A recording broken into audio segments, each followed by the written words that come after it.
மதிமுகம் நேயர்களுக்கு வணக்கம். இது நேர்முகம். இன்றைய நேர்காணலில் சிறப்பு விருந்தினராக நம்மோடு ஊடகவியலாளர் பானு அவர்கள் இணைந்திருக்கிறார். பேசலாம். படம் லீக் ஆகி எல்லாம் காரி துப்பிட்டு இருக்கானுங்க கட்சி தொண்டர்களை. இதே இந்த படத்துக்கு அவ்வளவு பில்டப் பண்ணு. ஆதவர்ஜனா போய் தாவேக்கால சேர்ந்தது உதயநிதி அடிக்கணுன்றதுக்காக போய் சேர்ந்துக்காரு. மக்களுக்கு நல்லது பண்ணணும் அப்படின்லாம் சேரல. தங்கச்சி காலில் விழுந்து ஆசீர்வாதம் வாங்குற ஒரே அண்ணன் எடப்பாடியா தான் இருப்பாரு. ஸ்டாலின் அவர்களோட ஆட்சியில் அவர் பழனிசாமி கோமால இருந்திருக்காரு. நேரடியா கொரோனா வார்டுக்கே போய் பேஷண்ட்டை பார்த்து வரவர். ஓகே, நீ என்ன பண்ண? மூலிகை குளியல் பண்ணிட்டு இருந்த. உங்கள் சத்யாவின் full moon sale up to 70% தள்ளுபடி. ஏசி விலை 2ஆம் தேதி முதல் 15% வரை உயர்கின்றது. இப்போது ஏசி வாங்கி பணத்தை சேமியுங்கள். டயா பூஸ்டர் சுகரை கண்ட்ரோல் பண்ணும், உங்க ஆரோக்கியத்தை மீட்டு தரும். சர்க்கரையை கட்டுப்படுத்துறதுக்கான எளிமையான வழிமுறை, இயற்கையான வழிமுறை. அனைத்து மருந்து கடைகளிலும் கிடைக்கும்.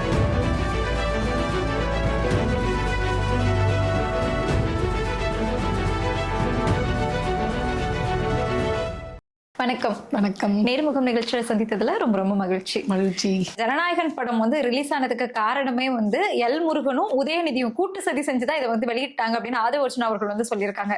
இது எப்படி பாக்குறீங்க?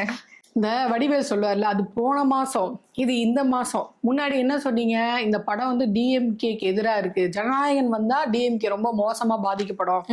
ஏன்னா அந்த அளவுக்கு அண்ணன் அரசியல் பேசியிருக்காரு. படம் லீக் ஆகி எல்லாம் காரி துப்பிட்டு இருக்கானுங்க கட்சி தொண்டர்களை. இதே இந்த படத்துக்கு அவ்வளவு பில்டப் பண்ணு. இப்ப அதே இதுதான் இந்த மாசம் என்ன பேசுறீங்களா? இல்ல டிஎம்கே தான், அதாவது உதயநிதி தான் ரிலீஸ் பண்ணிட்டாரு அப்படின்னு பேசுறீங்க. இப்ப நியாயமா கேட்கிறேன், அது வந்தது பைரசி காப்பி கிடையாது. அதாவது இந்த திருட்டுத்தனமா அந்த சினிமா தியேட்டர்ல இருந்து வரும் பாத்தீங்களா, அந்த காப்பி கிடையாது, எடிட்டர் ரெஃபரன்ஸ் காப்பின்னு. ஓகே, அந்த காப்பி யார்கிட்ட இருக்கும் அப்படின்னு பாத்தீங்கன்னா ப்ரொடியூசர் கிட்ட தான் இருக்கும். இல்லைன்னா ஆத்தரைஸ் பர்சன் தான் இருக்கும். இந்த 4-5 பேர் இருப்பாங்க அந்த ஆத்தரைஸ் ப்ரொடக்ஷன்ல அவங்க கிட்ட தான் இருக்கும். மோஸ்ட்லி எடிட்டர் ப்ரொடியூசர் கிட்ட தான் இருக்கும் மோஸ்ட்லி. அவரை மீறி இது வராது.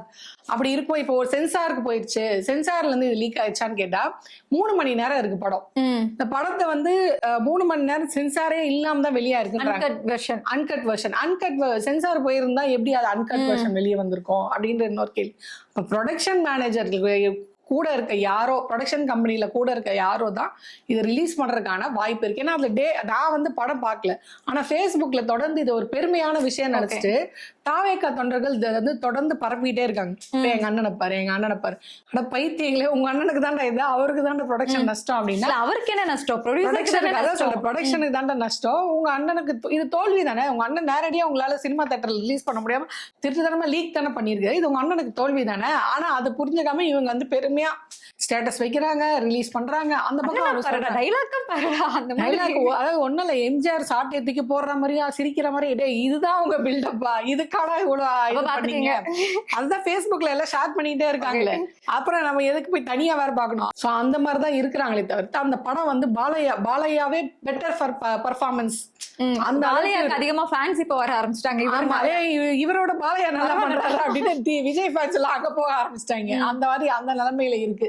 சோ இது 100% இவங்க தரப்புல இருந்து தான் வெளியா இருக்கு. இப்ப நீங்க அடுத்த நாள் சொல்றீங்க வாட்ஸ்அப், யூடியூப், வேற எதுல ஷேர் பண்ணாலும் உடனே நாங்க நடவடிக்கை எடுப்போம், உடனே தயாரிப்பாளர் சங்கம்லாம் சிபிஐ விசாரணைக்கு போனோம், ஒரேடியா அண்ணனை டெல்லியிலே உட்கார வச்சிடலாம் முடிவு பண்ணிட்டாங்க போல, இதுக்கும் சிபிஐ விசாரணைக்கு போனோம் அப்படின்றாங்க. அந்த ப்ரொடக்ஷன் கம்பெனி தரப்புல இருந்துதான் வர்றதுக்கான வாய்ப்பு அதிகமா இருக்குதே தவிர்த்து வெளியே இருந்துல பண்ண முடியாது. என்ன இப்ப இவர் ஏன் உதயநிதி சொல்றாருன்னா, இவருக்கு காண்டு உதயநிதி கிட்ட நிறைய ப்ரொடக்ஷன்ஸ் கம்பெனி இருக்கு பாத்தீங்களா, அதனால நம்மளால அந்த மாதிரி ஒண்ணு ஆரம்பிக்க முடியலையே. என்னதான் நம்மளுக்கு லாட்டரியில இந்த மணி வந்தாலும் நம்மளால அப்படி ஒரு ப்ரொடக்ஷன் கம்பெனி ஆரம்பிக்க முடியலையே. எல்லாம் காண்டு தான். உதயநிதி அவர்கள் துணை முதல்வர் ஆயிட்டாரு, உதயநிதி அவர்கள் கிட்ட ப்ரொடக்ஷன் கம்பெனி, நம்ம கிட்ட அந்த மாதிரி எதுவுமே இல்ல. அதனாலதான் அவரையே ஃபுல்லா டார்கெட் பண்றது. ஆமா, இது எனக்கு தெரிஞ்ச ஆதவர்ஜனா போய் தாவேக்கால சேர்ந்தது உதயநிதி அடிக்கணுன்றதுக்காக தான் போய் சேர்ந்துக்காரு. மக்களுக்கு நல்லது பண்ணணும் அப்படின்லாம் சேரல. பாரு, உன்ன மாதிரி ஒரு நாள் இந்த படத்துல ரஜினி உன்னுடைய டைரியில இந்த நாளை நோட் பண்ணி வச்சுக்கோ அப்படின்னு வரல, அந்த மாதிரி ஏதோ சபதக்கு போட்டுட்டு போயிருப்பாரா என்ன தெரியல. எடுத்ததுக்கெல்லாம் திமுக உதயநிதி அப்படின்னு அடிச்சிட்டு இருக்காரு. சோ ஆதவர்ஜனா பேசுறதுல ஒரு கதையாவே நம்ம எடுத்துக்க முடியாது. அவர் எந்த அளவுக்கு ஒரு சில்லற ஆள்னா, தன் கட்சி தொண்டர்கள் பெண்களுக்கே அவரே பாட்டில விட்டு அடிச்சு, தன் ஆளுங்களை வச்சு பாட்டில் விட்டு அடிச்சு, அந்த சிசிடிவி கேமரா என்கிட்ட அந்த ஃபுட்டேஜ் மாட்டுச்சுனால எனக்கு என்ன டவுட்னா, அந்த பிரச்சனை நடந்து அவ்வளவு சீக்கிரத்துல எப்படி உங்களோட போனுக்கு அந்த சிசிடிவி கேமரா வந்தது? அப்ப அந்த வீட்டுல இருந்தவங்க உங்க ஆளா? அந்த வீட்டோட ஓனருவால சிசிடிவி ஃபுட்டேஜ் எப்படி அவ்வளவு சீக்கிரம் கொடுத்தாங்க, அவ்வளவு எஃபெக்டிவா செயல்பட்டு என்னோட வீட்டுக்கு வந்து இப்ப நீங்களே கேக்குறீங்கன்னு வைங்களேன், எதுக்கு இந்த சிசிடிவி கேக்குறீங்க, இது குடுக்கறதுனால எனக்கு ஏதாவது பிரச்சனை வருமா அப்படின்னு 1000 கேள்விகள் நான் கேட்பேன். அப்போ ஒரு கட்சியில இருந்து கேக்குறாங்க, அது பெரிய இஷ்யூ ஆயிடும் போது தயங்குவாங்க கொடுக்கறது. அப்படி இருக்கும்போது எப்படி அவ்வளவு சீக்கிரத்துல உங்க கைக்கு அந்த சிசிடிவி ஃபுட்டேஜ் வந்து சேர்ந்துச்சு? அப்போ நீ ஏற்கனவே ஏற்பாடு பண்ணி வச்சிருந்தீங்க, அந்த ஆளுங்க உங்க வீட்டுக்கு வருவாங்க, மேல இருந்து பாட்டில் அடிப்பாங்க, கேமரா ஃபோக்கஸா இருக்கும், கேமரா ஃபோக்கஸ் பண்ணிடணும், நான் கேட்பேன் உடனே சிசிடிவி எனக்கு அனுப்பிச்சிடணும் அப்படின்னு ஏற்கனவே ப்ரீ பிளான்டு. இந்த மாதிரியான சில்லறத்தனங்கள் செய்யற ஆதவர்ஜுனா பேசுறதெல்லாம் நம்ம எடுத்துட்டோம்னா ஒன்றும் பண்ண முடியாது. அது அப்படிதான், அதுகிட்ட இருந்து அவ்வளவுதான் எதிர்பார்க்க முடியாது. அது மனநலம் பாதிக்கப்பட்ட கேஸ், சப்ஜெக்ட் அவ்வளவுதான் பண்ணி உளறிட்டு இருக்கோம். அதுக்கு மேல அது பேசுறதுல நம்ம வந்து ஒரு விஷயமாவே எடுத்துக்கூடாது அப்படின்னு தான் நினைச்சுக்கணும். சில்லறத்தனமா பேசுறது ஆதவர்ஜுனா மட்டுமே கிடையாது. ஏன்னா இப்போ சமீப காலமா இந்த பிரச்சாரங்கள் ஆரம்பிச்சதுக்கு அப்புறமா நம்ம மாண்புமிகு எதிர்க்கட்சி தலைவர் எடப்பாடி பழனிசாமி அவர்களோட அந்த விமர்சனங்களுமே இந்த தாவேக்காவில ஆதவர்ஜுனா பேசக்கூடிய அந்த ரேஞ்சுக்கு தான் இருந்துட்டு இருக்கு. சோ உங்களுடைய பார்வை என்ன? இல்ல, பார்வைக்குலாம் ஒண்ணும் இல்ல. அவர் என்னன்னா, நம்மள யாரும் கண்டுக்க மாட்டாங்க. செந்தில் வந்து ஒரு இதுல சொல்லுவார்ல, அண்ணன் எப்படியாவது என் போட்டோ வந்து ஃபர்ஸ்ட் பேப்பர்ல வரணும்னே, முதல் பக்கத்துல வரணும்னே, என்னென்ன பண்றதுன்னு கவுண்டமணி சொல்லுவாரு, ஓடுற ட்ரெயின் இருக்கலாம், அந்த தண்டவாளத்துல போய் படுத்துரு, ட்ரெயின் மேல ஏறிடும், போட்டோ வந்துடும், இளம் வாலிபர் வந்து ட்ரெயினில் அடிபட்டு செத்து போயிட்டாரு போட்டோ போடுவாங்க, தலைப்பு செய்தியா. அதே மாதிரிதான் வந்து இவர் பண்ணிட்டு இருக்காரு எடப்பாடி வரை. நம்மளும் என்னென்னவோ உருட்டுறோம், உதய மின் திட்டத்துல கையெழுத்து போட்டாரு அப்படின்னு அவரும் ஆரம்பத்துல இந்த மாதிரிதான் பேச ஆரம்பிச்சாரு. ஆனா விஜய்க்கு கிடைக்கிற அந்த டிஆர்பி நம்மள யாரும் ஃபோக்கஸ் பண்ண மாட்டாங்களே. இவர் ஏற்கனவே இந்த ஃபோக்கஸ் போபியா இருக்கு. ஆமா, சட்டமன்றத்துல நான் பேசுறதெல்லாம் லைவ்ல போட மாட்டீங்க, உங்க மூஞ்ச மட்டுமே காட்டுறீங்க, ஏன் மூஞ்ச காட்ட மாட்டீங்க அப்படின்னு சொல்றதா இருக்கட்டும். நான் எது பார்த்தாலும் டிவில இருந்து தான் பார்த்து தெரிஞ்சுப்பேன். நீங்க என்ன நியூஸ் போய் கேட்டு பாருங்க, நானே டிவியை பார்த்து தான். இந்த மாதிரி அன்வர் ராஜா திமுகல போய் சேர்ந்துட்டாரு, நான் டிவியை பார்த்து தெரிஞ்சுக்கிட்டேன். ஸ்லோலி இந்த வாயில சுட்டாங்க ஸ்டெர்லைட் பிரச்சனையில போராட்டத்துல, நான் டிவியை பார்த்து தெரிஞ்சுக்கிட்டேன் அப்படின்னு ஒரு சிட்டிங் சிஎம் சொல்றாரு. ஓகே, நான் இந்த மாதிரி சொல்லிட்டாங்க அப்படின்னா நான் டிவியை பார்த்து தான் தெரிஞ்சுக்கிட்டேன். ஒவ்வொன்றுக்கு டிவி பார்த்து தான் தெரிஞ்சுப்பாரு. எப்படி மோடிக்கு ஒரு கேமரா ஃபோபியா இருக்கும், அந்த மாதிரி இவருக்கு ஒரு டிவி ஃபோபியா இருக்கு. டிவில தான் வரணும், தான் ஃபோக்கஸ் ஆகணும் அப்படின்ற ஒரே காரணத்துக்காக தரம் தாழ்ந்து கலைஞர் அவர்களையோ இல்ல ஸ்டாலின் அவர்களையோ உதயநிதி அவர்களையோ, அதுல என்னன்னா பழனிசாமிக்கு ஒரே ஒரு நன்மை மட்டும் நடந்திருக்கு. எடப்பாடி பழனிசாமி அவர்களுக்கு என்ன அப்படின்னு பாத்தீங்கன்னா ப்ரமோஷன் கிடைச்சிருக்கு. ஓகே, என்ன ப்ரமோஷன்னா ஃபர்ஸ்ட் 10 தோழி பழனிசாமி அப்படின்னு, அப்புறம் வாட்ஸ்அப்பில் வந்த செய்திகளை தொடர்ந்து வாந்தி எடுப்பதால் வாட்ஸ்அப் வாந்தி பழனிசாமி அப்படின்னு பேர் வந்திருக்கு. அடுத்து இப்ப உதயநிதி ஒரு பேர் வச்சிருக்காரு, பால்டாயில் பழனிசாமி அப்படின்னு பேர் வச்சிருக்காரு. வெகு விரையில் பச்சை பச்சையாக பேசும் பழனிசாமி அப்படின்னு பேர் வரும். ஏன்னா அதையும் உதயநிதி தான் சொல்லியிருக்காரு, பச்சை போய் பேசும் பழனிசாமி, பச்சை பச்சையா பேசும் பழனிசாமி. ஏன்னா உதயநிதி அதான் சொல்லியிருக்காரு. என்ன சொல்றாருன்னா, இவர் வந்து விரக்தியோட உச்சத்துக்கு போயிட்டாரு, அதனாலதான் நான் வந்து இருந்துரும், சும்மா கொச்சல் குத்துனுறாப்பா அப்படின்னு சொல்லுவாங்க. அது மாதிரி சும்மா உதயநிதி வந்து எனக்கு தொல்லை கொடுத்துட்டு இருக்கான், சாகாம என் உயிர் எடுக்கிறான்ற அளவுக்கு போயிட்டாரு, பேச ஆரம்பிச்சிட்டாரு. அடுத்த கட்டமா என்ன அப்படின்னு பாத்தீங்கன்னா, அசிங்கசியமா பேச ஆரம்பிப்பாரு, அசிங்கசியமா அவருக்கு வரை வேணா ஆளை வச்சு அடிப்பாரு. அடுத்தவங்களை அடிக்க முடியாது, திமுக இருக்கக்கூடியவங்களை அடிக்க முடியாது.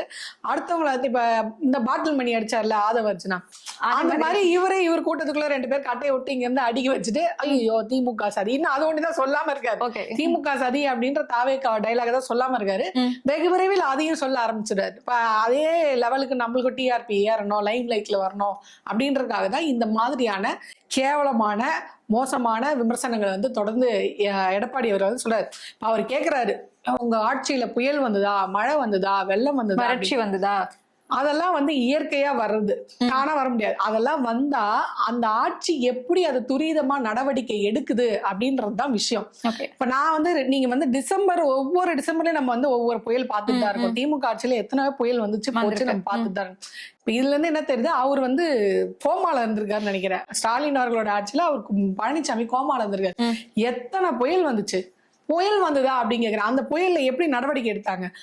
4000 கோடிக்கு மட்டும் மழைநீர் வடிகால் திட்டம் நடத்தப்பட்டிருக்கு சென்னையில. நான் வட சென்னையில இருந்து வந்தால் ஒரு இடத்துல தண்ணி தேங்கி நிக்கல. நான் அங்க இருந்து இங்க வரைக்கும் ஆபீஸ்க்கு வரேன், கேகே நகருக்கு வரேன், அம்மா வீடு ரெட்டின்ஸ்ல இருக்கு, அங்க இருந்து வந்திருக்கு. அவ்வளவு தூரம் லாங் டிஸ்டன்ஸ் டிராவல் பண்ற ஆள். மழை நேரங்களையும் நான் வந்துட்டு தான் இருக்கு. அதாவது 47 சென்டிமீட்டர் மழை எல்லாம் பெஞ்சிருக்கு. ஆமா, சமீபத்துல நடந்தது. அப்ப அவ்வளவு கனமழை, அதாவது 47 வருஷம் பெய்யாத மழை எல்லாம் பெஞ்சிருக்கு ஸ்டாலின் அவர்களுடைய ஆட்சியில். 47 வருஷத்துல வரலாறு காணாத மழை எல்லாம் பெஞ்சிருக்கு. அதையே இந்த ஆட்சி வந்து திறம்பட செஞ்சிருக்காங்க. எப்படி நிர்வாகம் பண்ணி மழை நீர் தேங்காம என்ன சாப்பாடு கொடுக்கணுமோ அதெல்லாம் கொடுத்து எப்படி பண்ணணுமோ அதை பண்ணிருக்காங்க. நீங்க உங்க ஆட்சியில என்ன பண்ணாங்க? இவங்க ஆட்சியில 6,000 ரூபாய் நிதி கொடுத்தாங்க புயல்ல பாதிக்கப்பட்டவங்க. நீ என்ன கொடுத்த? இவங்க வந்து இத்தனைக்கும் மத்திய அரசு அதுக்கான நிவாரண தொகை கொடுக்கல திமுக ஆட்சியில. நீ அதையாவது கேட்டு வாங்கி கொடுத்தியா? குறைஞ்சபட்சம் நீ ஒரு எதிர்கட்சி தலைவர் தானே.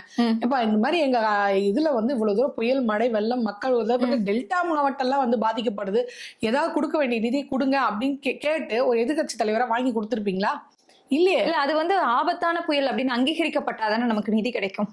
47 வருஷமா இல்லாத அளவுக்கான மழை வந்திருக்குன்னா அது ஆபத்தான புயல் எந்த வச்சு அங்கீகாரம் பண்ணணும்னு சொல்லுங்க. எனக்கு தெரியலையே, புரியலையே எனக்கு. இது வந்து நிதியமைச்சர் நிர்மலா சீதாராமன் அவர்கள் அவங்க அப்படிதாங்க சொல்லுவாங்க. இங்க எத்தனை பேர் செத்தாலும் சரி. இப்போ எடப்பாடி பழனிசாமியோடைய ஆட்சி காலத்துல மீனவர்கள்ல அந்த ஓகி புயல்ல காணாமலே போனாங்க. கண்டுபிடிக்கிறதுல அவ்வளவு தூரம் வந்து தாமதப்படுத்தி எத்தனையோ பேர் இறந்தே போனாங்க.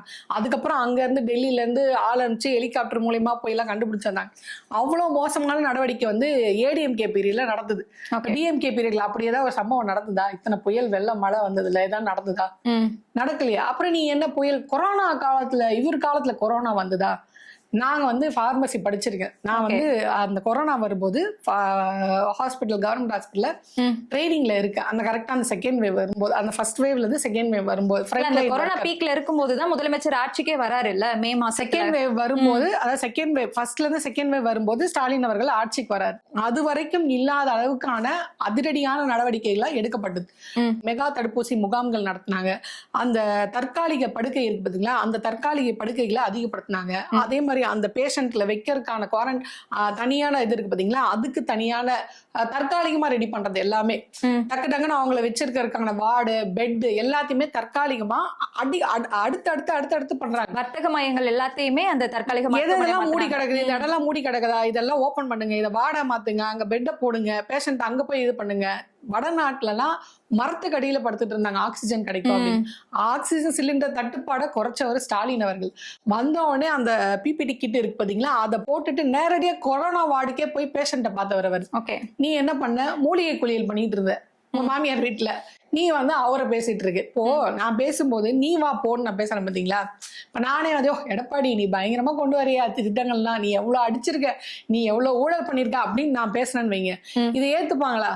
ஏத்துக்க மாட்டாங்க. அப்போ அந்த அந்த நாகரிகம், அந்த இது இருக்கு பாத்தீங்களா, அது தானா வரணும். சும்மா தேர்தலுக்காகவும் பிரச்சாரத்துக்காகவும் தன்னை மக்கள் நோட் பண்ணணும் அப்படின்றதுக்காகலாம் வாயில வர்றதெல்லாம் அளந்து விடக்கூடாது. ரெண்டாவது வந்து நான் தாலிக்கு தங்கம் கொடுத்துட்டு இருந்தேன், அது இவங்க நிறுத்திட்டாங்க அப்படின்னு அடிச்சு விடுறாரு. அதாவது உனக்கு கல்யாண வயசு வந்துருச்சு, கல்யாணம் பண்ணிட்டு போ, நான் தாலி கொடுக்குறேன், கல்யாணம் பண்ணிட்டு போ அப்படின்னு சொல்றது பெண்களுக்கான திட்டம் கிடையாது. ஓகே, அந்த காசை 6ஆவதுல இருந்து 12ஆவது வரையும் அரசு பள்ளியில படிச்சுட்டு நீ கவர்மெண்ட் காலேஜுக்கு வரியா, உனக்கு மாசம் 1000 ரூபாய் நான் தரேன், படி. ஃபர்ஸ்ட் உன்னை நீ வந்து நிறுத்திக்கோ. பெரியார் இதைதான் சொன்னார். குறைஞ்சபட்சம் உங்க தேவைகளை நிறைவேற்றிக்கிற அளவுக்கு அதாவது வருமானத்தை ஈட்டுற வழியை பாருங்கன்னு பெண்களுக்கு அவர் அந்த அட்வைஸ் கொடுக்கிறாரு. அதைதான் ஸ்டாலின் அவர்கள் செய்யறாரு. படிங்க, உங்களை காப்பாத்திங்க, உங்க சொந்த காலில் நில்லுங்க.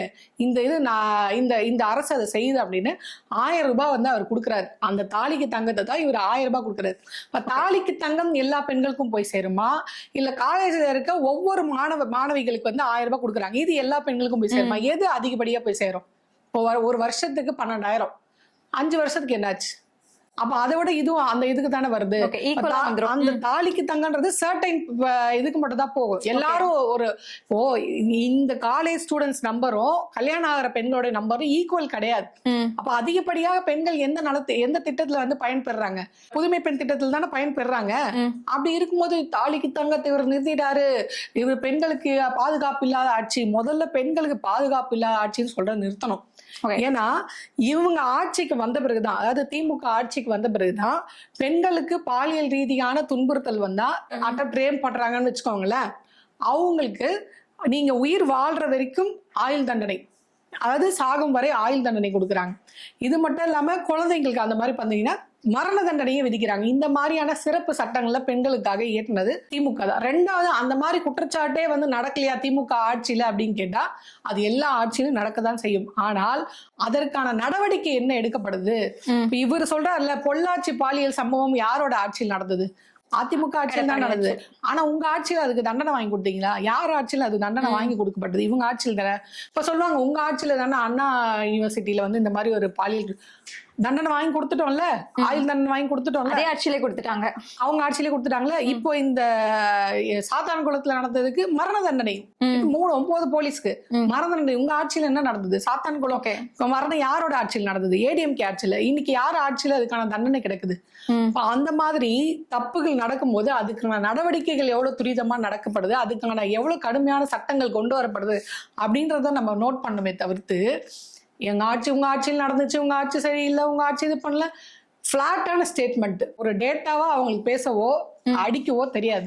பிளாட்டா ஒரு ஸ்டேட்மெண்ட் வைக்கதான் தெரியும். இல்ல இப்போ இந்த டேட்டாவா அடிக்கிறது உதயநிதி ஸ்டாலினுமே டேட்டாவா அடிக்கிறாரா? ஏன்னா அவர் வந்து ஆரம்பத்துல ஒரு செங்கல் எய்ம்ஸ் போன தேர்தலுக்கு எடுத்துட்டு போனாரு, அதுக்கப்புறமா ஒரு முட்டை நாடாளுமன்ற தேர்தலுக்கு, இப்போ வந்து ஒரே ஒரு போட்டோ, இதை வச்சுதானே அவருமே அரசியல் பண்றாரு.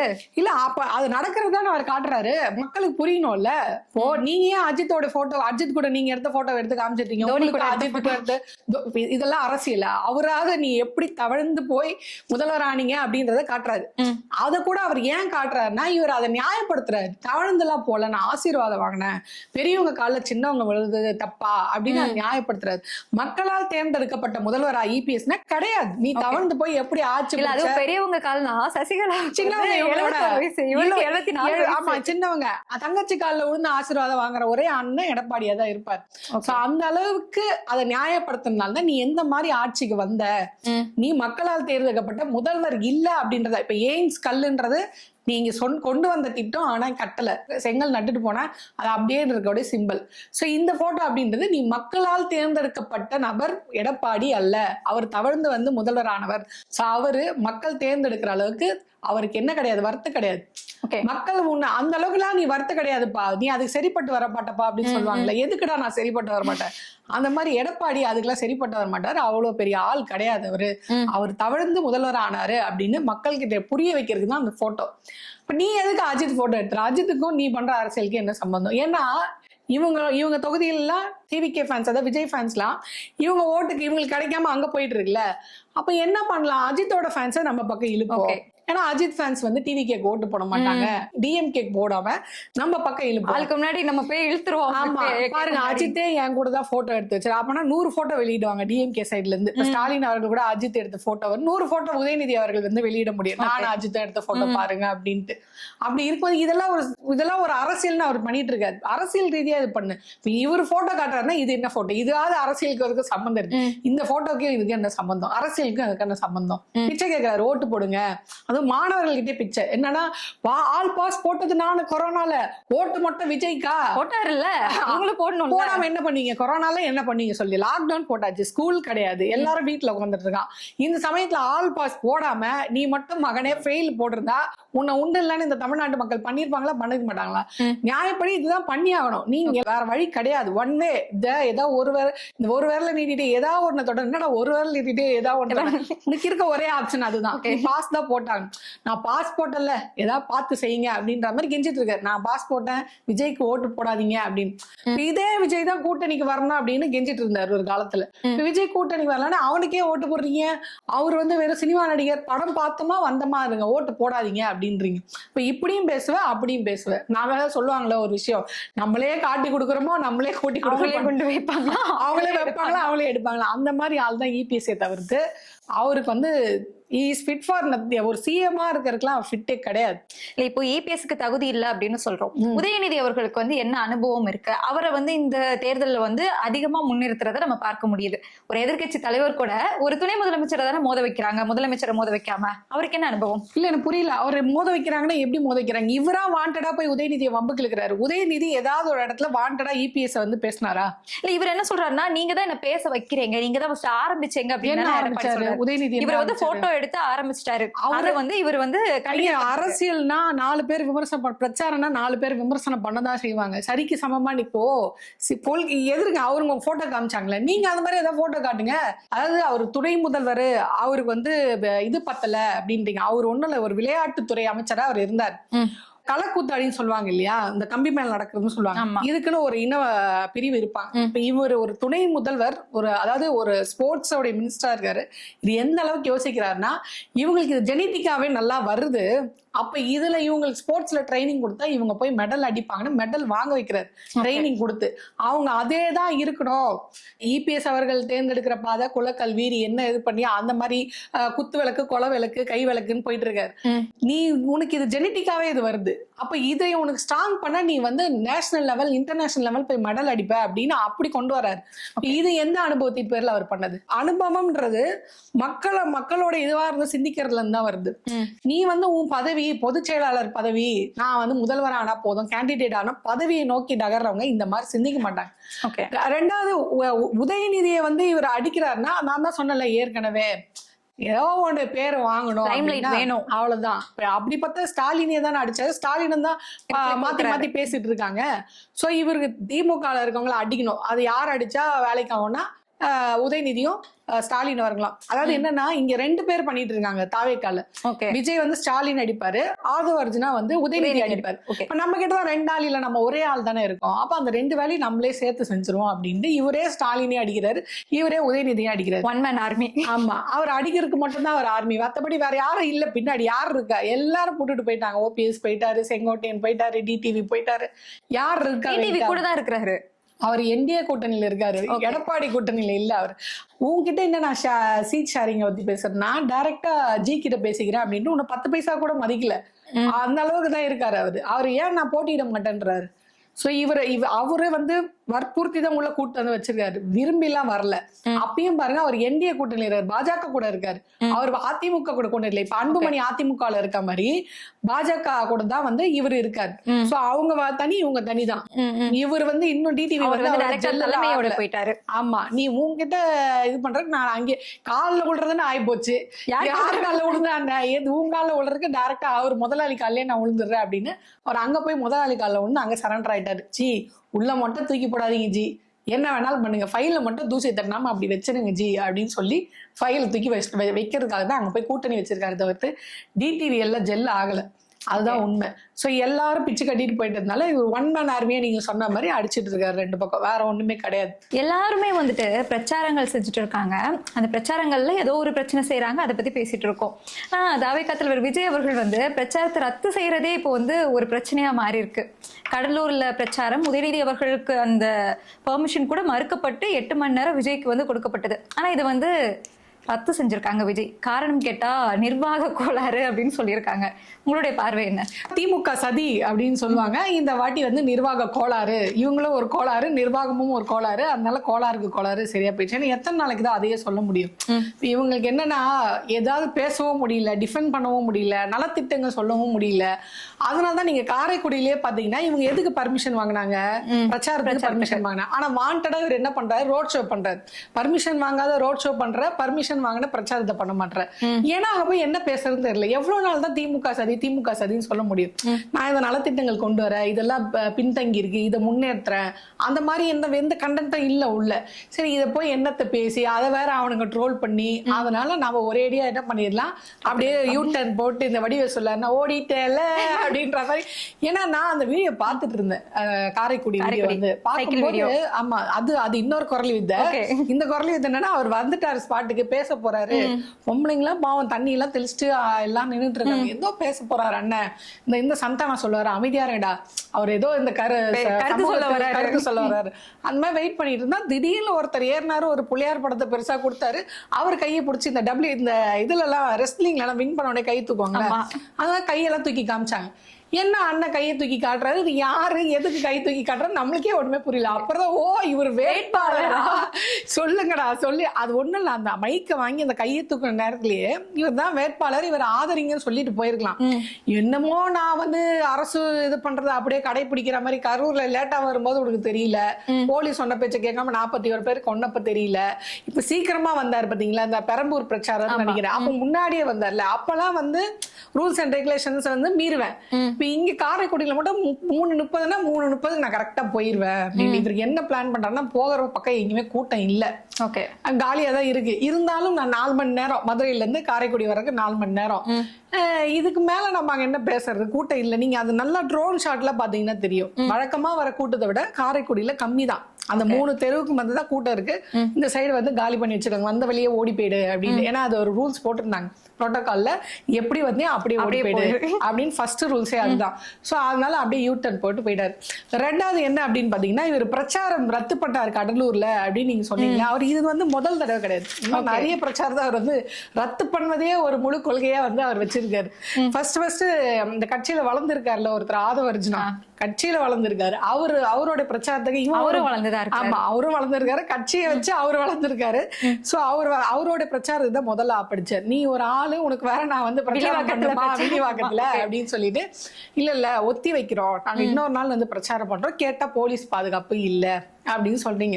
எனக்கு புரியல. பெரம்பூர்ல உங்களுக்கு ஓகே, அதுக்கு அடுத்து வர தொகுதி ஓகே, ஏன்னா இதெல்லாம் உங்க தொகுதி, முதல்வர் குளத்தூர்ல முதல்வருடைய தொகுதின்றதுனால அங்கெல்லாம் ஓகே ஆயிடுச்சு. நம்ம ஆதரவு தானே, பாட்டில் கீட்ல விட்டு அடிச்சு ஏதாவது பர்ஃபார்மன்ஸ் பண்ணியிருப்பாருன்னு தெரிஞ்சுட்டு இவர் ஓடிட்டு இவர் சொல்றாரு, நான் வந்து இன்னொரு தேதி பிக்ஸ் பண்ணிருக்கேன், அன்னைக்கு வரேன் அப்படின்னு சொல்லிட்டு வில்லிவாக்கத்துக்கும் டி நகருக்கும் இவங்க வந்து பர்மிஷன் கேட்கறாங்க. போலீஸ் என்ன சொல்லுது, நான் சொல்ற ரூல்ஸ் அண்ட் ரெகுலேஷன்ஸை நீங்க ஃபாலோ பண்ணுங்க, ஏன்னா நீங்க எதையும் அதை பண்ண போறது இல்ல, இருந்தாலும் நான் போட்டு வைக்கிறது என் கடமை, எந்த பிரச்சனை வராம நான் சில ரூல்ஸ் அண்ட் இது போடுறேன். இவருக்கு என்னன்னா, எப்படியும் அவங்க வந்து அனுமதி தரமாட்டாங்க, திமுக சதி, போலீஸோட சதி அப்படின்னு சொல்லி பழிய தூக்கி போடலாம்னு ரொம்ப ஜாலியா இருந்தாரு. இவங்க எதிர்பார்க்காத மாதிரி அவங்க போலீஸ் பர்மிஷன் கொடுத்துருச்சு. என்னது போலீஸ் பர்மிஷன் கொடுத்துச்சா, எதிர்பார்க்கவே இல்லையே நம்ம, இதுக்கு என்ன பழி சொல்லுது, அதை வர முடியாது, போ கொடுக்கலன்னு சொன்னாதான் நம்ம கேட்கணும். கொடுக்கலையா, திமுக சதி கொடுத்துருச்சா, வரமாட்டேன். அந்த 1 மணி நேரம் பத்தாது அப்படின்னு சொல்லி அதை கேன்சல் பண்ணி. நீ என்ன பேசுற, நீ பேசுற ஒரு இத்தனை பிரச்சாரம் போயிருக்காருல்ல, ஏதாவது ஒரு பிரச்சாரத்துல 20 நிமிஷம் அப்படி பேசின ஒரே ஒரு இடம் சொல்லுங்க பாப்போம். பேப்பரை பார்த்து பேசலாம் அந்த 20 நிமிஷமும் அப்படின்ட்டு, அது 20 நிமிஷம் மறந்து போச்சுன்னா அவன்கிட்ட பாக்குறது லைன் பை லைன், உணர்ச்சி பொங்க சிரிக்கவும் அழுவும் அப்படின்னு லைன் பை லைன் பார்த்து பேச போறேன். அதுல என்ன உனக்கு 1 மணி நேரம் பத்தல நான் கேக்குறேன். அந்த மாதிரி வில்லிவாக்கத்துக்கு வந்து டாடா கம்ஸ்டர் ஒத்திவைப்பு ரத்து. அடுத்து ஏப்ரல் 7ஆம் தேதி சைதாப்பேட்டையில வந்து கொடுத்துருக்காங்க பர்மிஷன் போலீஸ், அதையும் வந்து ரத்து முடியாது அப்படின்ட்டு. அதுக்கு என்ன காரணம் சொன்னாங்க? இதேதான், போலீஸ் பாதுகாப்பு பத்தல, நீங்க சொல்ற பேச்சை நாங்க கேட்க மாட்டோம், ஏன்னா நாங்க யார் பேச்சு, என் பேச்சை நானே கேட்க மாட்டேற கட்சி அது. அந்த கட்சிக்கு நான் வச்ச பேரு என் பேச்சை நான் கேட்க மாட்டேன்ற கட்சி அந்த கட்சி. சோ அதான் சைதாப்பேட்டையில ரத்து பண்றாங்க. திருப்பி 9ஆம் தேதி கடலூர், நீங்களே சொன்னீங்க இல்லையா, அதுல அவங்களுக்கு ஒரே ஒரு சாதனைன்னா, உதயநிதி அவர்களுடைய பிரச்சாரம் வந்து இவங்களால அவங்களுக்கு ரத்தாயிருக்கு. 9ஆம் தேதி இவங்க கடலூர் போக மாட்டேன்னு சொன்ன உடனே திருப்பி இவங்க 11ஆம் தேதி உதயநிதி கேட்டிருக்காரு. அந்த 11ஆம் தேதி கேட்ட உடனே அவங்க என்ன சொல்லிட்டாங்க, இல்ல அண்ணன் ஒத்தி தான் வச்சிருக்காரு, வருவாரு, அது என்ன தேர்தல்னால வரல புதுச்சேரியில. இவங்களுக்கு என்ன பயன்னா, புதுச்சேரியில தேர்தல் நடக்கும்போது நம்ம கடலூருக்கு போனா பூரா பையன் அங்க வந்துருவான், அண்ணா வராரு அப்படின்னு கடலூர் போயிடும். இங்க ஒருத்தர் உழவுறதே அந்த ஒரு 20ல இருந்து 25 ஓட்டு தான்.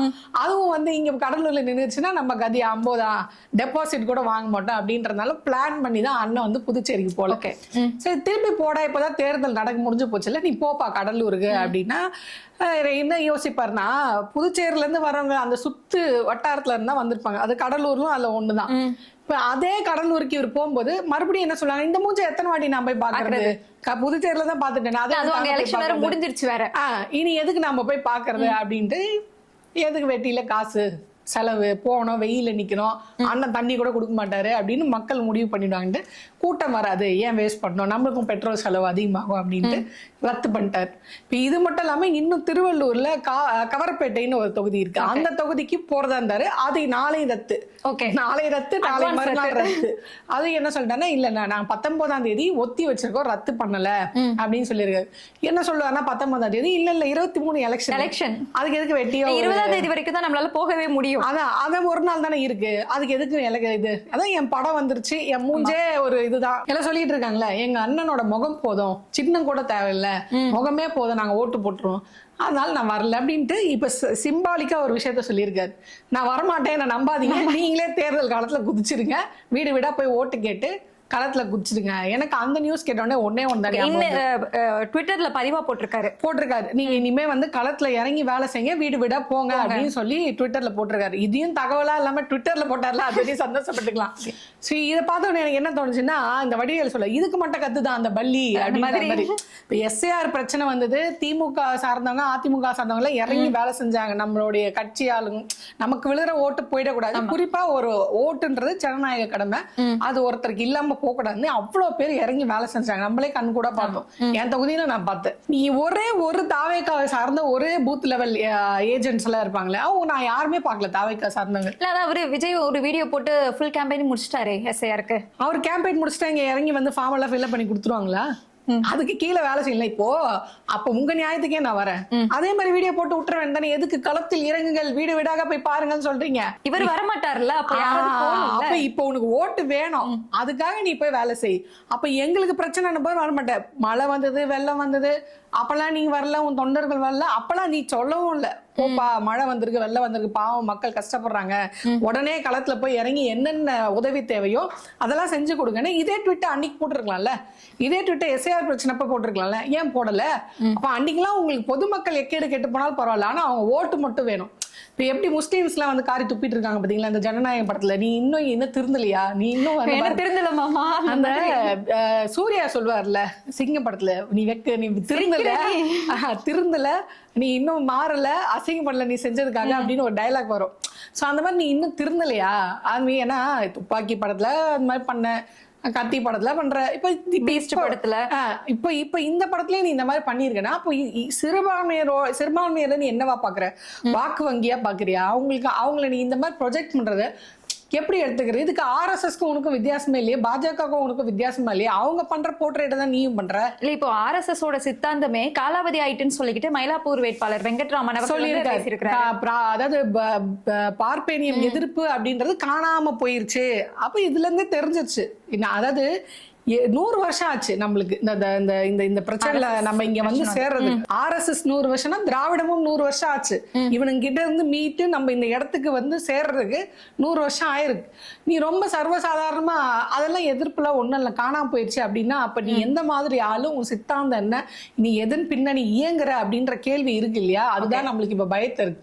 இப்ப எனக்கு என்னன்னா, இந்த பைத்தியத்தை நம்பி மறுபடியும் நம்மள வந்து விஜய் மூலமா மறுபடியும் நம்மள 100 வருஷம் பின்னாடி கொண்டு போறதுக்கான வேலை நடக்குதோ? அறிவிச்ச திட்டங்களும் அப்படிதான் இருக்கு. தாய்மாமன் சீர் கொண்டு வர, மோதிரம் எடுத்துட்டு வர அப்படின்னு சொல்லிட்டு அந்த மாதிரி அதுதான் எனக்கு உண்மையிலே பயமா இருக்கு. இந்த சினிமா முகத்தினால் 75 வருஷமா 100 வருஷமா கஷ்டப்பட்டு பெண்கள் படிக்கிறதா இருக்கட்டும், அனைவருக்கும் சம உரிமையா இருக்கட்டும், இந்த மாதிரியான இடத்துக்கு நம்ம வந்ததை விஜய் அப்படின்ற ஒரே ஒரு அந்த ஸ்டார் இதை வச்சு ரொம்ப ஈஸியா பாஜக வந்து நம்மள பின்னு இழுத்துட்டு கொண்டு போகுதோ, அதுவும் இளைய தலைமுறை கொண்டு போகுதோ அப்படின்ற பயம் வந்து எனக்கு அந்த கூட்டத்துல பார்க்கும்போது எனக்கு இருக்கதான் செய்யுது. இப்படி இருக்காங்களே ஒரு இளைய சமூகம், எதை பத்தியுமே சிந்திக்காம நம்ம எங்க இருந்தோம், எங்க வந்திருக்கோம், எவ்வளவு முன்னேற்றம் இருக்கோம், மற்ற மாநிலத்தை கம்பேர் பண்ணும்போது தமிழ்நாடு எவ்வளவு தூரம் வளர்ச்சி அடைஞ்சிருக்கு, நமக்கு கிடைக்கிற அதே கல்வி அதே மருத்துவம் வந்து மற்ற மாநிலத்துல கிடைக்கல. அப்ப நம்ம எவ்வளவு தூரம் இந்த மாநிலம், இந்த திராவிட அரசுகள், திமுக மட்டும் இல்ல அதிமுகவே நம்ம ஏத்துக்கலாம், திராவிட அரசுகள் அதாவது மற்ற தேசிய கட்சிகள், அது காங்கிரஸோ பாஜகவோ ஏதோ,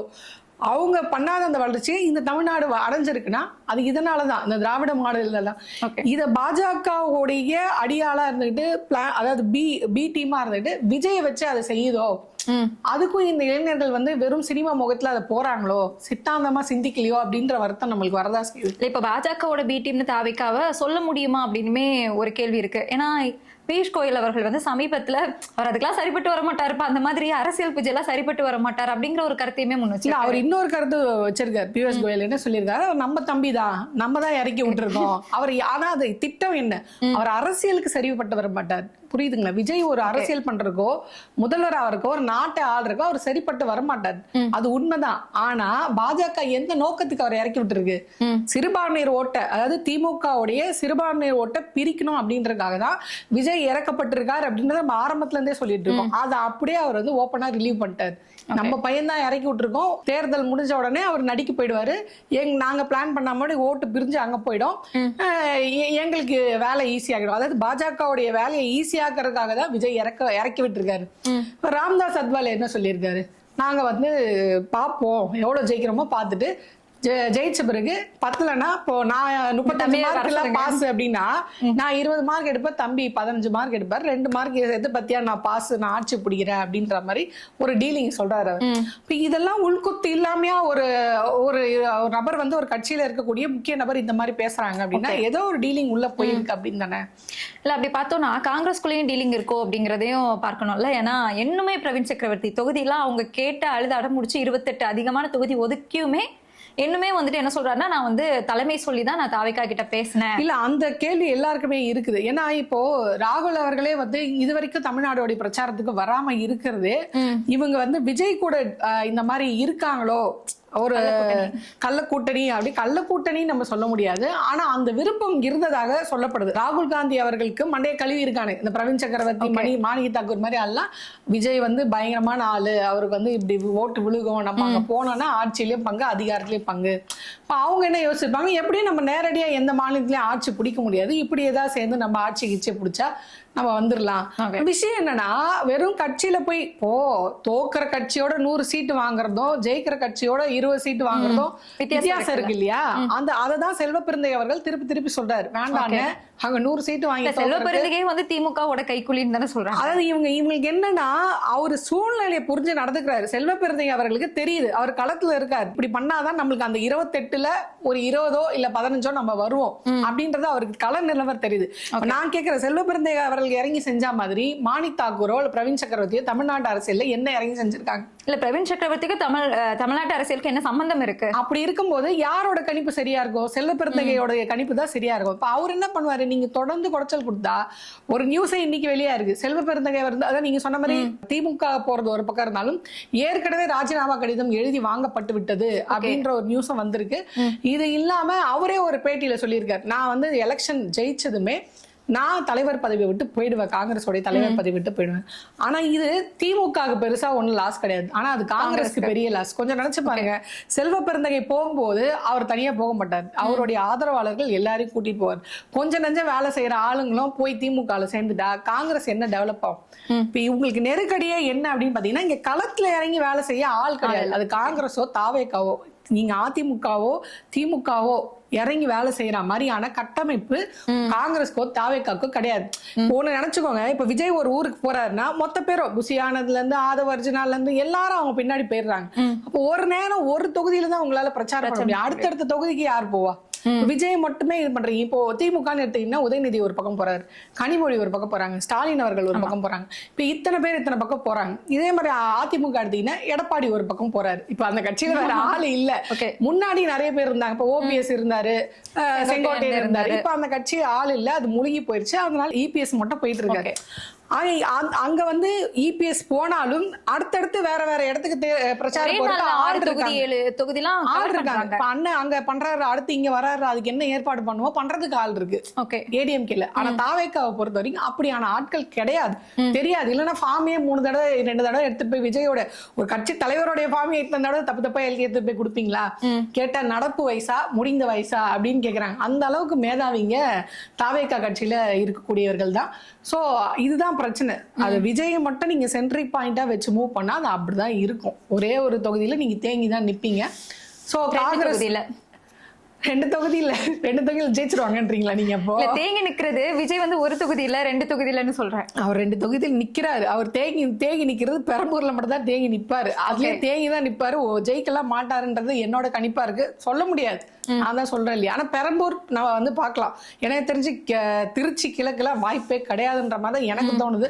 அது நம்ம பொறுத்து தான் பாக்கணும். இப்போ விஜய் பிரச்சாரத்துக்கு போய் இறந்த ஒரு பையனுக்கு இருதயராஜ் அவர்கள் தான் வந்து காலேஜ் ஃபீஸ் எல்லாம் கட்டுறதாவே சொல்லியிருக்காங்க. அப்படி இருக்கும்போது கல நிலவரம் வேற மாதிரி. அதாவது அந்த ஒரு இது மட்டும் கிடையாது. இப்போ நீங்க அப்படி எடுத்துக்கிட்டீங்கன்னா அன்பில் மகேஷ் அவர்கள் போனாங்க பாத்தீங்களா, அந்த ஆக்சிடென்ட் ஆகி ஒருத்தர் வந்து இறந்து போயிட்டாரு. இவங்க போய் விஜய் அவர்கள் எட்டியே பார்க்கல. ஆனா அன்பில் மகேஷ் அவர்கள் தான் போய் நீங்க குணமாய் வாங்க, உங்களோட ஹாஸ்பிட்டல் செலவு எல்லாத்தையுமே நான் ஏத்துக்கிறேன், நான் இது பண்றேன் அப்படின்னு திமுக சார்பா அன்பில் மகேஷ் அவர்கள் தான் போய் அது நிக்கிறாரு. ஓகே, அப்ப அதை வச்சு நம்ம என்ன இது பண்றது? சரி, இவனுக்காக நீங்க போய் செத்தாலும் அவங்க உங்களுக்காக வந்து நிக்க மாட்டான், நிக்கிறவன் தான் வந்து நிக்க போறான் அப்படின்றத விஷயம். அப்ப மக்களுக்கு என்ன புரியுனா, நமக்காக வந்து நிக்கிறவங்க இவங்க தான். மக்கள் ஒரு அளவுக்கு தான் பார்ப்பாங்க. விஜயா 4 வாட்டி விஜய் வந்தாருன்னா மறந்துடுவாங்க. ஆனா நமக்கு பிரச்சனைனா ஒண்ணு வேணாம், நம்மளுடைய அன்றாட வாழ்க்கையில எடுத்துப்போமே, நம்மளுக்கு வந்து ஃப்ரெண்ட்ஸ் இருப்பாங்க, ஆனா அந்த ஃப்ரெண்ட்ஸ்லயே யாரு நமக்கு ஒரு பிரச்சனைனா ஓடி வந்து நிக்கிறாங்களோ அவங்களதான் நம்ம நம்புவோம். ஒரு பிரச்சனைனா அவங்களுக்கு தான் போன் அடிப்போம், நம்பிக்கை உரிய நபருக்கு தான் அடிப்போம். அப்போ ஒரு ஓட்டு போட்டு ஒருத்தர் வந்து முதல்வர் ஆகணும்னா நம்பிக்கைக்குரிய நபர், எனக்கு பிரச்சனை யார் வந்து நிப்பா, எனக்கு பிரச்சனை யார் எதிர்த்து டெல்லியை கேட்பா. இப்போ ஒண்ணும் இல்ல, சிபிஎஸ்இ ஸ்கூல்ல கொண்டு வந்துட்டாங்க, இந்தியை கொண்டு வந்துட்டாங்க, கட்டாயமா படிக்கணும் இந்தியான்னு. இப்ப இது விஜயோ இல்ல எடப்பாடியோ வந்தா அவங்க இது கொடுத்துருவாங்க, ஸ்டேட் போர்டுக்கும் கொண்டு வந்துருவாங்க. இதை எதிர்த்து நிக்கிறது இத்தனை வருஷமா திமுக தான். அதை ஸ்டாலின் அவர்களே சொல்றாங்க, திமுக தமிழ்நாட்டுல இருக்க வரையும் இங்க மும்மொழி கொள்கை வராது அப்படின்றாங்க. இந்த ஸ்ட்ராங்கான ஸ்டேட்மெண்ட்டை இபிஎஸோ இல்ல டிவிக்கு ஏதாவது விஜயும் சொல்லிடுவாரா? எதிர்த்து பாஜக பிஜேபி அப்படின்னு கூட பேச மாட்டாங்க ரெண்டு பேரும். மும்மொழி கொள்கைனா என்ன அப்படின்னு கேட்பாங்க, அதெல்லாம் இம்ப்ளிமெண்ட் பண்ணிருக்காங்களா? 3 மொழி மும்மொழி அப்படின்னு விளக்கம் சொல்ல வேண்டியதா இருக்கும் அவங்களுக்கு. சோ அந்த மாதிரி ஆட்களை நம்பிலாம் ஒரு மாநிலத்தோட தலைவர் பதவியில இப்ப ஒண்ணும் இல்ல, அடுத்து டீலிமிட்டேஷன் வரப்போகுது. இதை எப்படி நீங்க ஹேண்டில் பண்ணணும்னு கொஞ்சமா சொல்லுங்க பாப்போம். எடப்பாடி இழிச்சுக்கிட்டே சொல்றாரு, டீலிமிட்டேஷனால ஒரு பிரச்சனையுமே இல்ல. ஏன்னா நீங்க 2019ல எத்தனை விஷயத்துக்கு நீங்க வந்து கையெழுத்து போட்டிருக்கீங்கன்னு எங்களுக்கு தெரியும். அப்பெல்லாம் வந்து நீங்க கையெழுத்து போடுவீங்க, அது 2024 கூட்டணி இல்ல அப்படின்னு சொன்னோடனே எல்லாத்தையும் எதிர்ப்பீங்க. அந்த மாதிரி ஒரு தற்கொலை தான் நீங்க. உங்களை நம்பி நாங்க கையெழுத்து போட்டு இப்ப இத்தனை பிரச்சனை ஓடிட்டு இருக்கு, எங்களுக்கு நிதி பகிர்வு இல்ல, மும்மொழி கொள்கை பிரச்சனை இருக்கு, கல்வி நிதி வர்றது இல்ல, இந்த மாதிரி வரி பகிர்வு இல்ல, இந்த மாதிரி நிறைய பிரச்சனை டெல்லியோட நம்ம வந்து போராடிட்டு தான் இருக்கோம். இந்த போராட்டம் திமுக இவ்வளவு தூரம் நின்று செய்து பாத்தீங்களா? இத இபிஎஸோ இல்ல தாவைக்காத விஜய் அவர்களோ செய்வாங்களா அப்படின்னா 100% செய்ய மாட்டாங்க. அதற்கு அந்த போராட்டம் எப்படி பண்றதுன்ற அறிவும் அவங்களுக்கு கிடையாது. அந்த மாதிரியான தற்கொலைகளை நம்பி நம்ம ஓட்டு போட்டு நம்ம நாட்டை வந்து தமிழ்நாட்டை வந்து பழையபடி 75 வருஷம் 100 வருஷம் பின்னாடி எடுத்துட்டு போக முடியாது.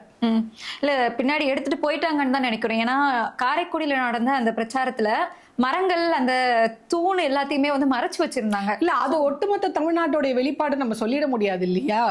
இப்போ நான் என்ன சொல்றது, அங்க எத்தனை சதவீதம் பேர் மக்கள் அங்க கூடி இருப்பாங்க, அதுல பொதுமக்களே பெருசா ஒண்ணும் வரல. காரைக்குடி மக்கள் இன்னும் நான் சந்தோஷப்படுறேன் என்னன்னா அவங்க முன்னெச்சரிக்கை நடவடிக்கை பண்ணிருக்காங்க, அந்த அளவுக்கு அப்டேட் ஆயிருக்காங்க. இப்போ புயல் வருதுன்னா என்ன பண்ணுவோம், மரத்தெல்லாம் வந்து வெட்டுவோம், கிளையெல்லாம் முறிஞ்சு நம்ம தலையில விழும், நம்ம ஏன் அனாவசியமா ஒரு உயிர் போகணும், பொருள் சேதாரம் ஆகணும் அப்படின்ட்டு முன்னெச்சரிக்கை நடவடிக்கை. அப்ப ஏதோ ஒரு ஆபத்து நம்ம மாவட்டத்தை நோக்கி வந்து கொண்டிருக்கிறது. இங்கிலீஷ் படத்துல அந்த டப்பிங் படத்துல சொல்லுவாங்கல்ல, அது நம்மளை நோக்கி வந்து கொண்டிருக்கு, தாழ்வான பகுதியை நோக்கி ஓடுங்கள் அப்படின்வாங்கல்ல, அந்த மாதிரி விஜய் தாவேகா தொண்டர்கள் அப்படின்ற ஒரு பேர் ஆபத்து வருது, நம்ம பொருளை நம்ம தான் பாதுகாத்துக்கணும் அப்படின்னு சொல்லிட்டு தடுப்புகள் கட்டி பாதுகாத்துக்கிறாங்க.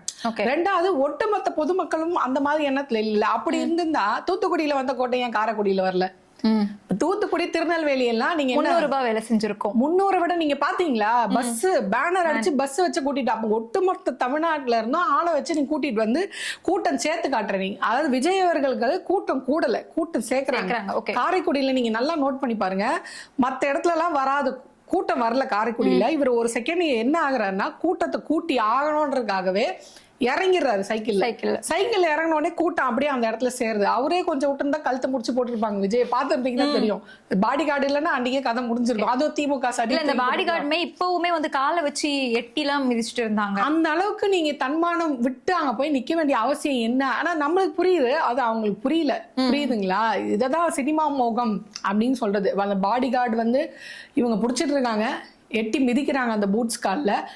நீங்க குறைஞ்சபட்சம் விஜய் அவர்கள் ஏன்பா எட்டி ஒதுக்கிறீங்க, நிறுத்துங்க சொன்னா அவங்க இறங்க போறாங்க அப்படின்னு சொல்லுங்க. முடியாது, ஏன்னா விஜயும் சொல்ல மாட்டாரு.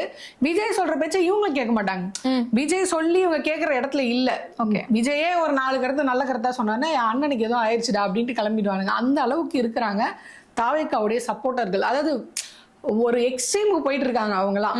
விஜய் அப்படின்ற ஒரு இதுல இருந்து ஒரு எக்ஸ்ட்ரீம் போயிட்டு இருக்காங்க. சொன்னா புரிஞ்சுக்கிற சூழ்நிலை அவங்க இல்ல, அந்த இடத்துல இல்ல. ஏன்னா வேற எந்த கட்சியிலுமே நான் இவ்வளோ ஒரு மோசமான அருவருக்கத்தக்க விஷயத்துல தொண்டர்களை ஹேண்டில் பண்ணி நான் பார்க்கல. அந்த அந்த பூட்ஸ் கால்ல எட்டி உதைக்கிறதுல பாக்குறத விட ஒரு வயசானவர் வந்து வந்துட்டு இருக்காரு, அவங்க வந்து தள்ளி விடுறாங்க, கீழே போய் விழுதுறாங்க. இந்த மாதிரி பெண்களை தள்ளி விடுறது அது பாத்தீங்களா? வண்டி வந்துட்டு இருக்கு, வண்டி வீல்ல மாட்டிட்டு இருக்கு, ஒரு எட்டி பார்த்தா ஆக்சிடென்டா அப்படின்ட்டு அவர் பாட்டு போயிட்டே இருக்காரு. இதெல்லாம் நம்ம எப்படி தேர்தல் நேரத்திலேயே இப்படி பண்றாரு அப்படின்னா முடிஞ்ச ஒரு வேளை வெற்றி வாய்ப்பு கிடைச்சிடுச்சுன்னா என்ன செய்வார் அப்படிங்கறது மொத்தமா அடமானம் வச்சிருவாரு பாஜக. அவ்வளவுதான், அது ரொம்ப சிம்பிள். இப்பதான் வந்து கொஞ்சமாவது அடக்கி வாசிச்சு இது பண்ணிட்டு இருக்காங்க தேர்தல்னு. தேர்தல் முடிஞ்சிருச்சுன்னா அடகு வச்சுட்டேன், எதுவாக இருந்தாலும் இனி ஜி பார்த்துப்பாரு. அப்படியே எடப்பாடிக்கு இது போட்ட மாதிரி, ஜெராக்ஸ் காப்பி போட்ட மாதிரி ஆல்ரெடி டூப்ல தான் போயிட்டு இருக்கு. ஆமா, குரூப்ல டூப் யாரு கண்டுபிடி அப்படின்னு விஜய் டிவில வரும்ல. அப்ப அந்த 3 பேர் நிக்க வைப்பாங்க, விஜய், அண்ணாமலை, இபிஎஸ். இதுல 3த்துல எது பெஸ்ட் பிஜேபி அடிமை அப்படின்னா, ஃபர்ஸ்ட் அடிமை இபிஎஸ், 2வது அடிமை விஜய், 3வது தான் அண்ணாமலை. அவர் வந்து அறிவாலயத்தை செங்கலை வந்து தனித்தனியா புடுங்குறான்னு அவங்க பார்த்தாங்க, இவன் கொளுத்து வேலைக்கு தான் லாய்க்கு போல இருக்கு, நீ போயிட்டு வா, நான் வேலை ஆளை வச்சு பாத்துக்கிறேன் அப்படின்ட்டு கழட்டி விட்டாங்க அண்ணாமலையை. சோ அந்த அளவுக்கு அண்ணாமலையை விட விசுவாசமா விஜயும் இபிஎஸும் போட்டா போட்டி போட்டிருக்காங்க. இந்த சத்யராஜ் நினைக்கிறேன், அவர் வந்து ஒரு அரசியல்வாதியா அமாவாசை படத்துல டே அண்ணன் நீ இது நான் தாண்டா துவைப்பேன், நான் தாண்டா துவைப்பேன், அந்த மாதிரி இப்ப யாரு மோடிஜிக்கு வந்து ஒரு விசுவாசமா இருக்கிறது போட்டா போட்டிட்டு இருக்காங்க இபிஎஸும் விஜய் அவர்களும். இல்லைன்னா பாருங்களேன், மாத்தி மாத்தி திமுக அடிக்க ஆரம்பிச்சிட்டாங்க. இல்ல திமுக அடிக்க ஆரம்பிச்சிட்டாங்க அப்படிங்கும் போதுதான் இதுவரைக்கும் முதலமைச்சர் அவர்கள் வந்து விஜயை பத்தி வாய் திறக்கவே இல்லை. இவங்க எல்லாம் பேசணுமா அப்படிங்கிற ரேஞ்சில இருந்து இப்போ வந்து முதன்முறையா விஜயை பத்தி விமர்சனம், விஜய்னு சொல்லாம விமர்சனம் செஞ்சிருக்காரு. நடிகர் பின்னாடி போறவங்க வந்துட்டு சீக்கிரமா திருந்துவாங்க அப்படின்னு சொல்லிக்கிட்டு இதுவுமே பார்க்கணும்ல.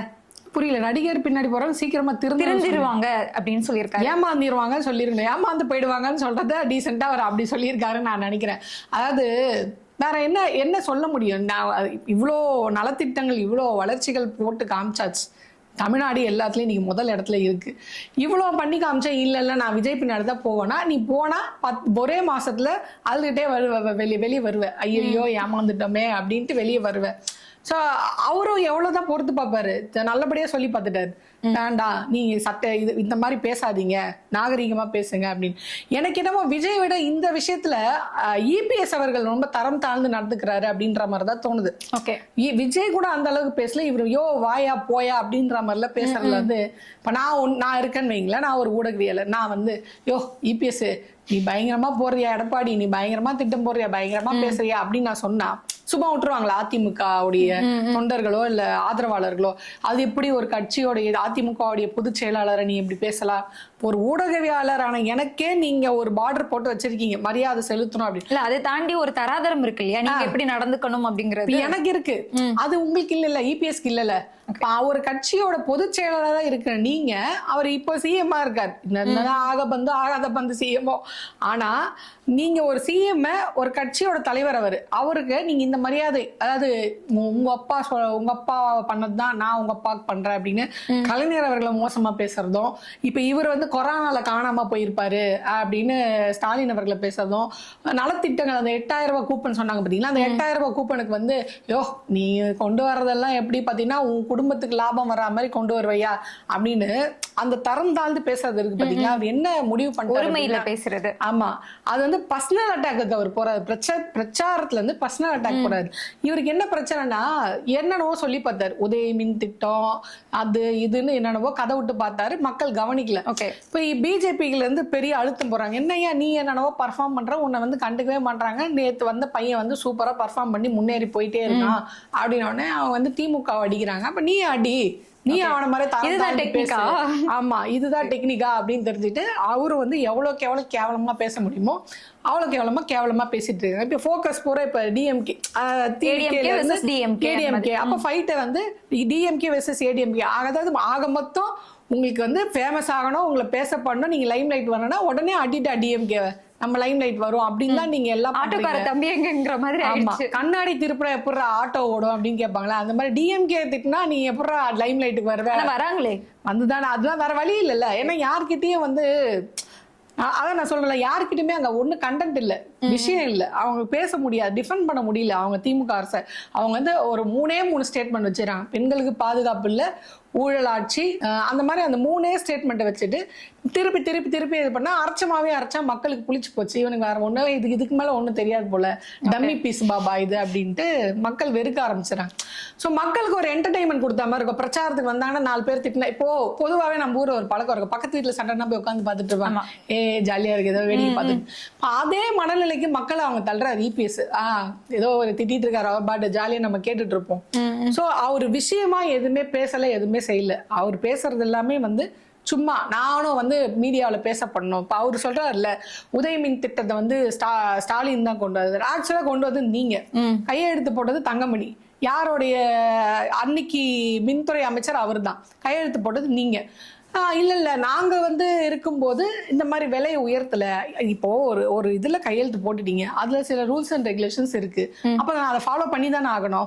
ஆனா இல்ல நான் கையெழுத்து போட்டேன், ஆனா விலையை உயர்த்து. ஆனா பைத்தியமே, நீ கையெழுத்து போட்டதுல நீ இந்த மாதிரியான இதெல்லாம் போட்டு வச்சிருக்க, அதெல்லாம் நான் உயர்த்தி தான் இருக்குனே படிக்காம ஒரு பட்டு போட்டாரு போல கையெழுத்து. அந்த மாதிரி எல்லாம் படிச்சு பார்த்து கையெழுத்து போட்டதான் நாடு நல்லா இருந்திருக்கு, இவர் ஆட்சியில் எல்லாமே இதுவா இருக்கும்ல. இப்ப சிஏஏக்கு கையெழுத்து போட்டது யார்? நாடாளுமன்றத்துல உங்களோட 11 எம்பிகள் கையெழுத்து போட்டதுதான் அங்க பாஸ் ஆனது காரணமே.